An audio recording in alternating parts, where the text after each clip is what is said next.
சம்யங் நியாயகலாபேன மகதா பாரதேன ச உபபிரம்ஹித வேதாய நமோ வியாசாய விஷ்ணவே. விஷ்ணுவே வியாசாச்சாரியராக அவதரித்து நம்முடைய ஐயங்களையெல்லாம் போக்குவதற்காக உயர்ந்த மகாபாரதத்தை எழுதினார். 18 பர்வங்களோட 1.25 லட்சம் ஸ்லோகங்களோட வீறுகொண்டு விளங்குகிறது மகாபாரதம். அதில் யக்ஷ பிரஷ்னம் அனைத்து தர்மங்களை பற்றியும் பேசுவது.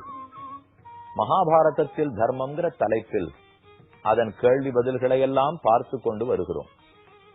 இன்னைக்கு நாம பார்க்க வேண்டியது 122வது கேள்வி. கடந்த நாளே இந்த கேள்வியை சொல்றேன்னு சொன்னேன். ஆனா 121வது கேள்வியே நேரத்தை எடுத்துனுட்டபடியால் இன்று தள்ளப்பட்டிருக்கிறோம். இன்னைக்கு பார்க்க வேண்டியது 122. இன்றைய செய்திகள் எது?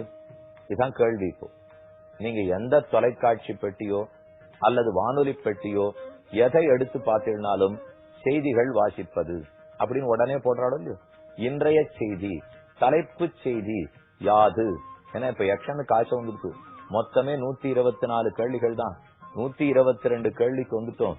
இன்றைய செய்தி என்ன, தலைப்பு செய்தி என்ன அப்படின்னு தெரிஞ்சுக்க வேண்டாமா? அதனாலதான் இப்ப அந்த கேள்வி கேட்கலாம். சாதாரணமா நாம சொல்றது தமிழகத்தில் செய்திகள். ஆந்திர பிரதேசத்துக்கு போனோம்னா வார்த்தாலு, அது சம்ஸ்கிருதத்துல பார்த்தா வார்த்திகா. செய்தி எது? இன்றைய நிகழ்ச்சி யாது? இதுதான் கேள்வி.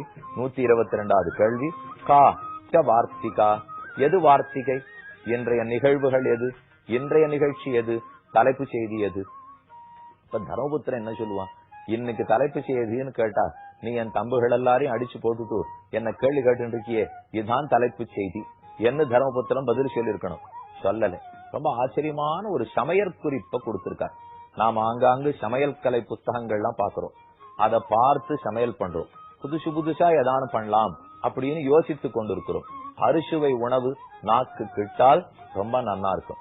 சாப்பிடறதுக்குன்னு வாழ போறோமா, வாழறதுக்குன்னு சாப்பிட போறோமா, விசாரம் பண்ணிட்டு சாமி வாழறதுக்காக ஏதோ சாப்பிட்டுக்கணும் அப்படின்னு முடிவுக்கு வர போறோமா, இல்ல சாப்பிடறதுக்கு தான் வாழறோம் அப்படின்னு முடிவுக்கு வருவோமான்னா, வாழறதுக்காக சாப்பிடுறோம்னால் ஆரோக்கியமா இருக்கலாம், தேவையில்லாத வெயிட் போட மாட்டோம்.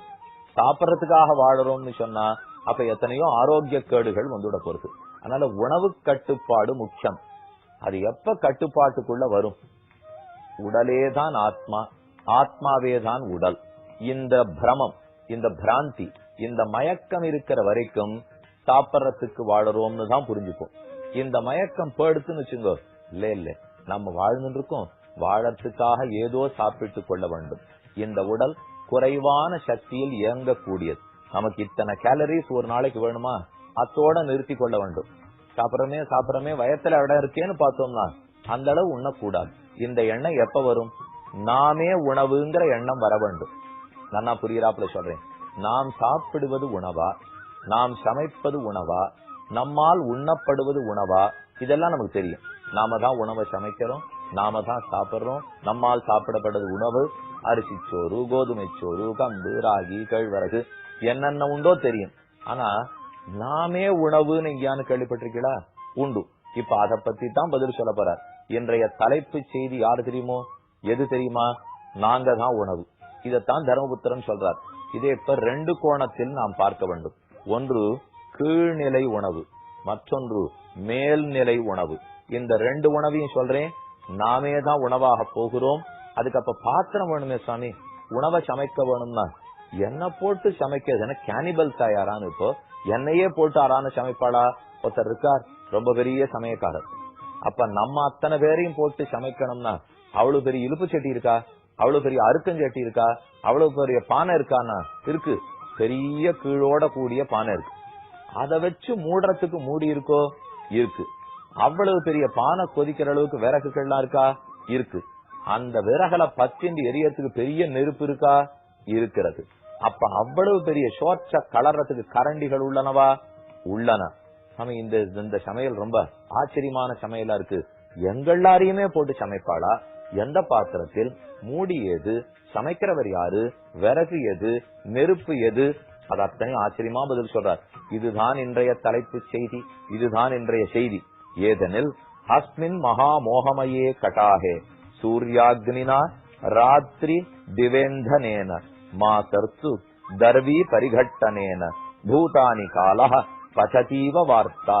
இதுதான் வார்த்தா, இதுதான் நிகழ்ச்சி, செய்தி. எது என்றால் அஸ்மின் மகா மோகமயே கட்டாகே. கட்டாகம் கீழே வைக்கப்பட்டிருக்கிற பெரிய உருளி பாத்திரம் கட்டாகம். எது கட்டாகம்? இந்த உலகம்.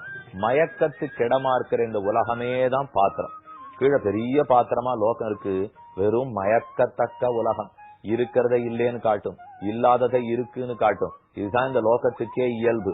அப்ப மயக்கத்தை கொடுக்கும் உலகம் பெரும் பாத்திரம், சமைக்கும் பாத்திரம். அதுக்கு ஏதான மூடி இருக்கா? சூர்யாக்னினா ராத்திரி திவேந்தனேன மாசர்த்து தர்வி பரிகட்டனேன. அடுத்து சொல்றார் அஸ்மின் மகா மோகமயே கட்டாகே. கட்டாகத்துக்கு மூடி இருக்கு, ஆகாயந்தான் மூடி. கீழே இருக்கிற லோகம்லாம் கடாகம், கடாரம்னு வச்சுங்க. ஒரு பெரிய சட்டி பானைன்னு வச்சுங்களேன்.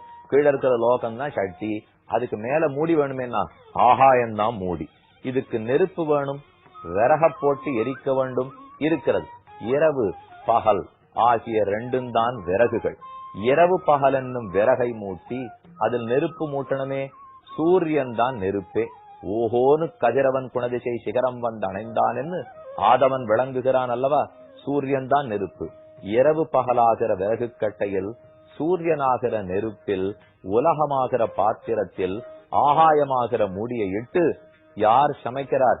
காலதேவன் தான் சமையல்காரன். காலதேவனே பெரும் சமையல்காரனாக இருந்து சமைக்கிறான். சரி, எத்த வைத்துக் கொண்டு சமைக்கிறார் என்னால் பூதானி சராச்சரமான பூதங்கள், அசைவன அசையாதன, தாவரம் ஜங்கமம், தேவர்கள் மனிதர்கள் பிராணிகள் பறவைகள், இது முதலான அனைத்தும் தான் சமையலுக்கு வஸ்து. சமைக்கிறதுக்கு காய்கறி வேணும், அரிசி வேணும், பருப்பு வேணும், தண்ணீர் வேணும். அதெல்லாம் நாம தான், நான் தான், நீங்க தான், நீங்க தான், நீங்க தான்.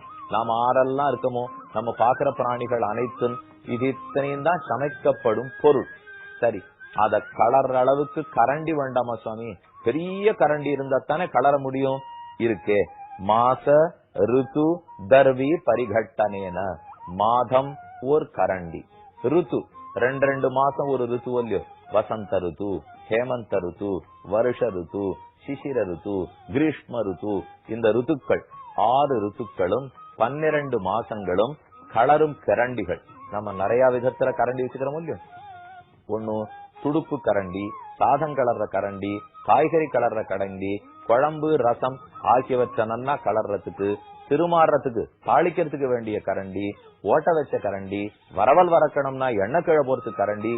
எத்தனை வகை கரண்டி இருக்கு போ, எனக்கு ரொம்ப தெரியாது, தெரிஞ்சவா புரிஞ்சுங்கோ.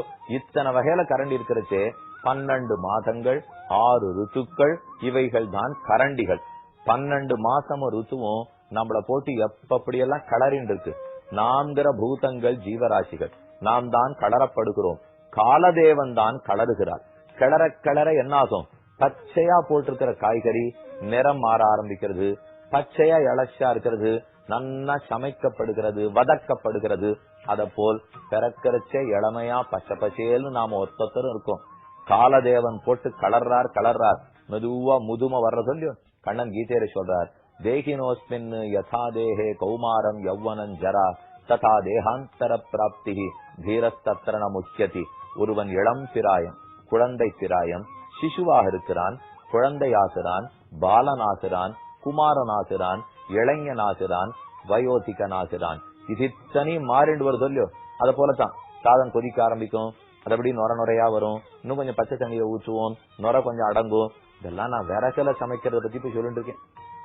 இன்னைக்கு இப்ப அப்படி எல்லாம் பெருசா சமைக்கிறோமா? அதுக்குன்னு புதுசா பாத்திரங்கள்லாம் வந்துடுச்சு. கீழே பாத்திரம், மேல மூடி, உள்ளுக்குள்ள தண்ணீரையும் கொட்டி அரிசியும் போட்டு பருப்பையும் வச்சுட்டு அடுப்புல ஏத்திட்டோம். 20 நிமிஷம் நம்ம வேலையெல்லாம் பார்த்துன்னு வரதுக்குள்ளே அதுவே சமைத்து அடங்கி கூன்னு ஒரு சத்தம் போடுறது. சத்தம் போட்டாச்சுன்னா சமையல் ஆயிடுச்சுன்னு அர்த்தம். இனிமே நாம செய்ய வேண்டியது சாப்பிடுறது மட்டும்தான். இன்னும் கொஞ்ச நாள் கழிச்சு அதுவே சாப்பிட்டுட்டு பட போறது. ஏன்னா இத்தனையும் அது பண்ணச்சு அதுவே சாப்பிட்டு போக கூடாதா?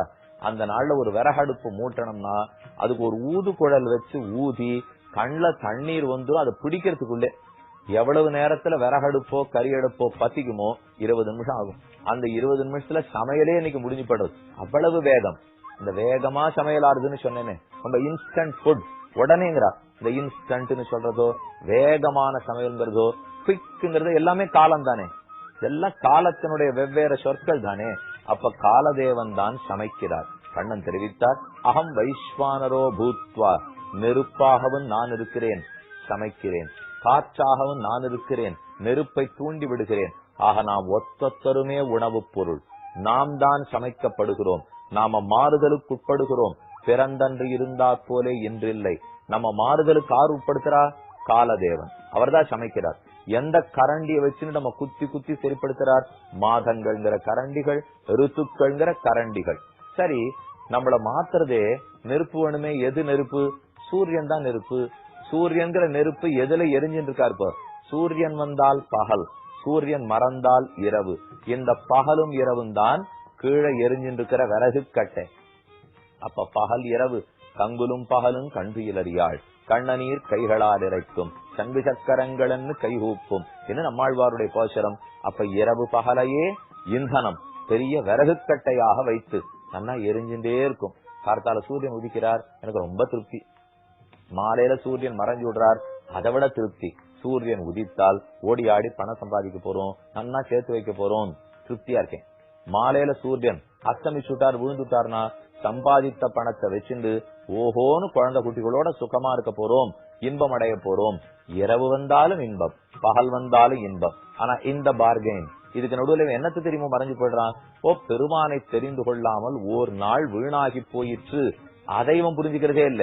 நந்தந்தி உதித்த ஆதித்யே, நந்தந்தி அஸ்தமித்தே ரவவ். ராத்திரி வேளை வந்துருச்சுனாலோ பகல் வேளை வந்தாலோ எல்லாரும் சந்தோஷப்படுறார். விறகு என்ன திகு திகுன்னு எரியறது, மேல சோறு என்னமா சமைஞ்சாச்சு அப்படின்னு பாக்குறாளே தவிர விறகு போயிடுச்சே. ஒரு பகல் வந்து ஒரு ராத்திரி முடிஞ்சு போச்சுனால் பெருமானை அறிந்து கொள்ளாமல் ஒரு நாளை தொலைத்தோன் பழுதே, பல பகலும் போயின என்று அஞ்சி அழுதேன். அழ்வார் சாதிக்கிறார், ஓரொரு நாளும் பெருமானை தெரிந்து கொள்ளாமல் தொலைச்சுட்டமே என்று பயத்தாலே அழுது கொண்டிருக்கிறேன். அப்ப இதுதான் உயர்ந்த சமயம். நாம் தான் சமைக்கப்படுகிறோம், மாறுதலுக்கு உட்படுகிறோம், உண்ணப்படுகிறோம், அனுபவிக்கப்படுகிறோம். கடைசியில மிச்சம் மீதி இருந்தா குப்பை தொட்டியில தூக்கி போட்டுடுறோம் இல்லையோ, காலதேவன் நம்ம உடம்போட தூக்கி போட்டுறார். அதான் மரணம். கடைசியில அதுவும் முடிந்தது. மறுநாள் கார்த்தால உதிக்கிறது, திரும்ப விறகு, திரும்ப நெருப்பு, திரும்ப தண்ணீர், திரும்ப பானை, திரும்ப மூடி, மறுபிறவி. மறுநாள் சமைக்கிறோம் இல்லையோ, அப்ப காலதேவன் தான் அந்த மறுநாள் சமையல். மறுநாள் சமையல்ங்கிறது மறுபிறவியே எடுக்கிறோமே, மாத்தி மாத்தி சமையல். அங்க இருக்கிற வெண்டைக்காய் கத்திரிக்காயை கேட்டு பாருங்க, ஒரு தரமும் விளையறையே, திரும்ப இதே சட்டிக்கு வரியே, என்னைக்கு இதுல இருந்து வெளியில வரப்போறே. நல்லா சமைக்கிறோம், அரிசி ஒலை கொதிக்கிறது, வெண்டைக்காயை திருத்துறோம், கத்திரிக்காயை திருத்துறோம், வாழைக்காயை திருத்துறோம், நல்லா சாப்பிடுறோம்னுட்டா ஒரு நிமிஷம் வெண்டைக்காய் கத்திரிக்காய் வாழைக்காட்ட பேசி பார்ப்போம்.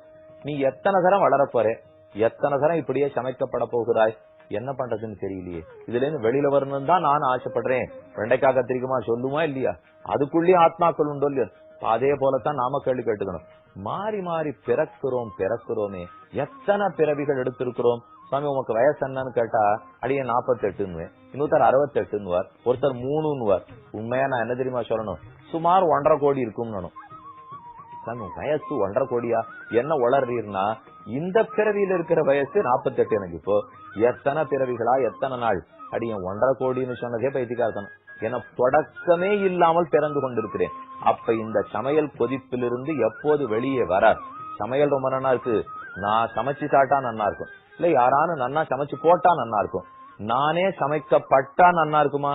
நிச்சயமா நன்னா இருக்காது. ஆனா அதான் இப்போது நிகழ்ந்து கொண்டிருக்கிறது. இனி அடுத்த நிலை உணவை பத்தி பார்ப்போம். நாம் உணவாகலாம். இந்த சமையல் கொதிப்பிலிருந்து வெளியில வந்து பெருமானுடைய திருவடிகளில் சரணாகதி பண்ண வேண்டும். அப்ப நம்மையே அழைத்து கொண்டு வைகுந்தத்தில் இருத்தி, தன்னுடைய மடியிலே இருத்தி கொண்டு நம்மை உணவாக பகவான் அனுபவிக்கிறான். அங்க கொதிப்பு கிடையாது, குளிர்ச்சி தான். சாஸ்திரம் சொல்றது, அகம் அன்னம் அகம் அன்னம் அகம் அன்னம் அகம் அன்னாதக அகம் அன்னாதக அகம் அன்னாதக அஹத் துஷ்லோகிருத் அஹத் துஷ்லோகிருத் அஹத் துஷ்லோகிருத் அகமஸ்மி பிரதமஜாருதாஸ்ய பூர்வன் தேவேபியோ அமிர்தஸ்தனாபாயி என்ன உபனிஷத்து வாக்கியம். நாமே பகவானுக்கு உணவாகிறோம். கொதிப்பில்லை, சமையல் இல்லை, விறகில்லை, நெருப்பில்லை, ஒன்றுமில்லை. வீணா போகாது, மாறுதலுக்கு உட்பட மாட்டோம். யாரு சக்கையா தூக்கி போட மாட்டார், அருவாள் மனையில வச்சு திருத்த மாட்டார். ஆனந்தமான உணவு நாம். பெருமானுக்கே நாம் உணவாக போகிறோம். அவர் நம்மை அனுபவிக்கிறார். உணவை சாப்பிட்டா திருப்தி ஏற்படுறது இல்லையோ? இப்ப உணவை வாயில போட்டுக்கிறோம், நன்னா பல்லு கிடுக்கல போட்டு அரைக்கிறோம். அந்த அரைக்கிறது ஒரு கஷ்டம். ஆனா சுவை இறங்கறச்சே திருப்தி. அந்த திருப்தி மட்டும், அந்த இன்பம் மட்டும் இருந்தா நன்னத்தானே இருக்கும். அத போலத்தான் வைகுந்தத்தில் நாமே பகவானுக்கு உணவாக போகிறோம். அரைபடுதல் இல்லை, நசைப்படுதல் இல்லை. ஆனா அந்த திருப்தி மட்டும் இருக்கிறது. அப்படிப்பட்ட உணவாகத்தான் போக வேண்டும். இந்த உணவா இருக்கிறத விட, தினப்படி சட்டிப்பானையில வெந்து போறதை விட அந்த உணவான்னா போகணும். அதுக்கு என்ன தெரிஞ்சுக்கணும்னால், உலகம் என்பது பாத்திரம், ஆகாயம் என்பது மூடி, காலதேவன் தான் சமயக்காரர், பகலும் இரவும் தான் விறகு கட்டை, சூரியன் தான் நெருப்பு, அனைத்து ஜீவராசிகளும் தான் வஸ்து, அதுதான் சமைக்கப்படுகிறது. இதுக்கு கரண்டி வேணுமே, மாதம் தான் கரண்டி, ரித்துக்கள் தான் கரண்டி. இந்த உண்மையை புரிஞ்சுது இதுல இருந்து நான் வெளியே வரணும்னு ஆசைப்பட்டுட்டா, அப்ப இந்த சமையலை முடிச்சுட்டு அந்த சமையலுக்கு போடலாம். நாமே பகவானுக்கு உணவாக போகலாம். ஆனந்தமான நீடூழி வாழ்க்கை நமக்கு கிட்டும். இந்த சமையலை நல்லா தெரிஞ்சுப்போம், இந்த சாப்பாட்டை புரிஞ்சுப்போங்கிறதை கேட்டு இன்று விடை பெறுகிறேன்.